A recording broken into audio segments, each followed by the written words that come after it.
Hi guys! Magandang gabi! Welcome back po dito sa Gandara SRU channel for Showbiz Update. Andito na naman nga po akong muli nagbabalik. Ang nagmamaganda ninyong kachismosang Kim Pao. Wala na nga pong iba si Gandara upang maghatid sa inyo ng latest update and fresh happenings patungkol kina Kim Chiu and Paolo Avellino. And para nga po sa gabing ito, so yan, ang tatalakayin natin pag-uusapan ay may kinalaman nga dito sa crash landing on you. So kagabi pa natin 'to pinag-uusapan actually. Kasi nga 'di ba, tungkol po sa Kim Pao. And grabe ngayon, napatunayan nga po natin na bagay po talaga sa kanila. So sila nga daw po ang crash landing on you ng Pilipinas. Anyway, bago po natin yan simulan, sa mga hindi pa po nakaka-subscribe dito sa ating channel, baka meron pong bago lang dito at ngayon lang napabisita. Kung kayo po ay Kim Pao fan at gusto pong mag-abang parate ng mga update tungkol sa kanilang dalawa, i-click nyo lang po yung subscribe button natin at notification bell na nariyan sa baba para kayo ay maging updated at ma-notify tuwing may bago po tayong chika at balita hinggil sa Kim Pao. Basta mga balita na may kinalaman kina Kim Chiu and Paolo Avellino, sagot na natin yan. And ngayon nga, grabe, trending, syempre sila Kim and Paolo. And eto, nadaanan nga natin, sabi, Kim Pao, crash landing on you ng Pinas. Grabe naman nga yun. So, ako po yung na-excite. Yung puso ko po ay dumadagundong talaga. Halo-halong emosyon na iiyak dahil deserve ng Kim Pao. Pangalawa, bagay sa Kim Pao. Masaya, yun nga. Kasi syempre, hit project yan, of course. Yung crash landing on you, tapos Kim Pao. And kilig, kasi grabe, chemistry nila Kim and Paolo lumalaban talaga. Wala kasing pagsidlang talagang tunay. Anyway, are you agree ba? So, pinag-uusapan nga yan na ito raw magiging next project nila Kim and Paolo na crash landing on you. And syempre, bilang Kim Pao natics, why not? Diba? Why not? Kim and Paolo, panigurado, isa na naman tong hit project ng Kim Pao pa nagkataon na. Ang tanong lang ay kailan ito? Kung talagang magiging project nila Kim and Paolo. Kasi 2026 may chikas na ipapartner muna sa iba. Pero malay nyo mapigilan para dito sa crash landing on you. Huy, grabehan naman nga yan. So sana tama po na Kim Pao pa rin ay may nakapilang project. Kim Pao pa rin ang magiging magkatambal. Kim Pao pa rin ang ating mapapanood sa susunod na taon. Kim Pao pa rin ang magka-love team and Kim Pao pa rin in real life. Charot. Anyway, ano na nga, syempre, halo-halong emosyon kapag may naririnig na namang balita, lalo na kapag hindi naman marunong mag-confirm ng balita. Talagang halo-halong emosyon. Daming ganyan. Daming comment. Totoo po ba ganyan na iiwan na ni Paolo kung ano-anong balita. So, malay nyo. Kaya pala may mga kumakalat na chismis. Para subukan yung fate ng Kim Pao Landia, ng Kim Pao Natics. Para, alam niyo yun, if still magiging mabenta pa rin. Kailangan kasi talaga sure ball when it comes to business kung ayaw mo talagang malugi. Kung mali nyo, strategies kaya daming chuchu-buruchu na kumakalat sa balita. Kumakalat na balita sa social medias. Kapag maraming pumalag, ibig sabihin, Kim Pao ay tunay na malakas. Anyway, balik tayo dito sa crash landing on you.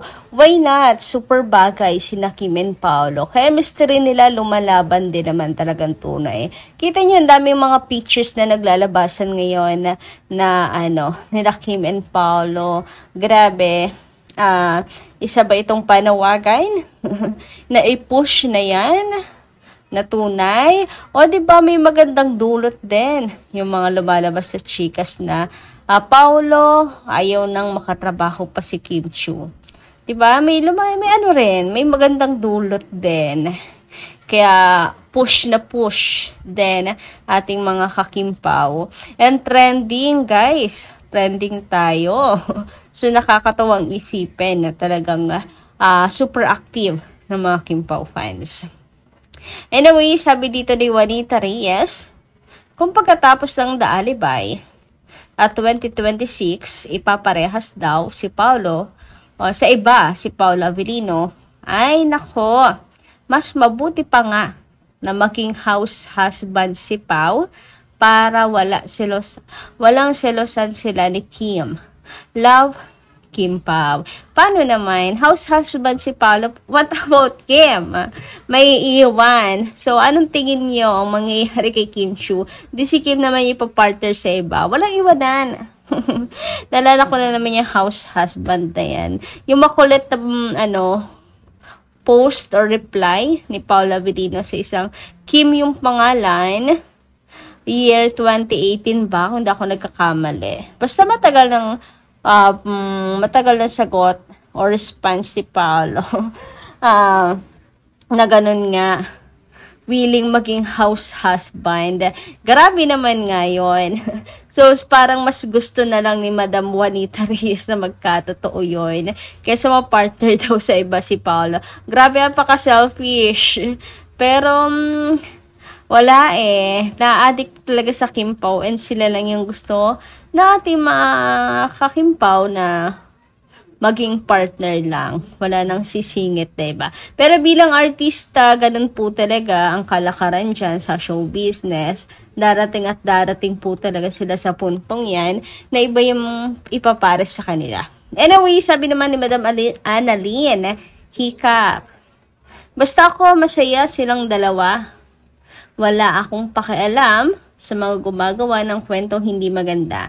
Pero maayos na. Kung ano man ang problem o problema. Pero sana maayos na kung ano man ang problema ng family ni Kim. Kim Pao forever. So, anong klaseng paggawa ng kwento, Madam Annalyn? Yung wala kayong pakialam. Hindi naman paggawa ng kwento, pero kasi posibilidad naman talaga, malaki yung chance partner si Paolo Avellino sa iba. So, wala rin kayong pakialam. Basta, ang Kimpaw ay masaya silang dalawa in real life. Sa likod ng camera, okay na yon. Katulad na sinasabi ko sa inyo na ako, ang mas importante sa akin ay ano at sino ang Kimpaw sa likod ng camera. Na mayroon pong Kimpaw sa likod ng camera. Yun kasi yung mas importante, mas mahalaga. Sabi naman ni Madam Lini Lini Sebritas,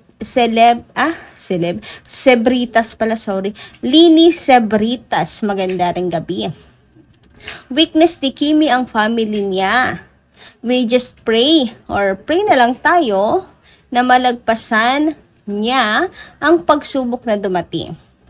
Keep praying, Kimi, for more strength and guidance of peace of mind. For peace of mind, God bless. So mukhang okay na po si Kim Chiu.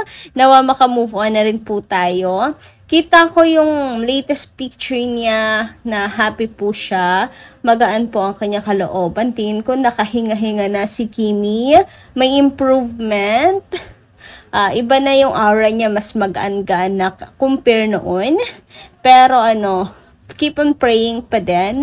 Nabigyan pa rin po siya ng lakas, kalinawan ng isip, para ano man yung gawin niyang desisyon sa buhay, ay hindi po niya pagsisihan sa huli. Na tama lang ang maging desisyon po niya.